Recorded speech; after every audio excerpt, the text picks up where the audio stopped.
then one witness who is in the government, who is a bureau head, will tell us, sorry, but dapat natanong ko muna to sa unang witness, kaya lang si Director Matibag inuna dahil ganito, ganyan. I find it in bad taste that a bureau head will dictate to us that he's not available next week. Your Honors, the prosecution is in receipt of a letter dated July 10, 2026 from NBI Director Melvin A. Matibag requesting that his testimony be scheduled or calendared at the earliest setting, considering that the National Bureau of Investigation, Your Honors, has been invited by the Federal Bureau of Investigation in coordination with the Royal Thai Police for a regional summit on scam center compounds and transnational organized crime.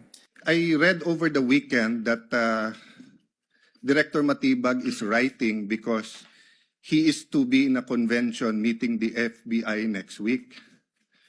So actually, we're going to be here 30 weeks. We have put aside many important things. We have put aside many foreign trips, many local trips, whether it's to help dun sa tinamaan ng lindol sa Mindanao or tinatamaan ng baha ngayon, because we have to be here 2 o'clock until matapos tayo every Monday to Wednesday, then after the SONA every Tuesday to Wednesday. I find it in bad taste that a bureau head will dictate to us that he's not available next week. I was Secretary of Foreign Affairs. That's why you have undersecretaries. That's why you have deputy directors. So I mean, I admire the patience of the prosecution, no? But even the prosecution, they have a way of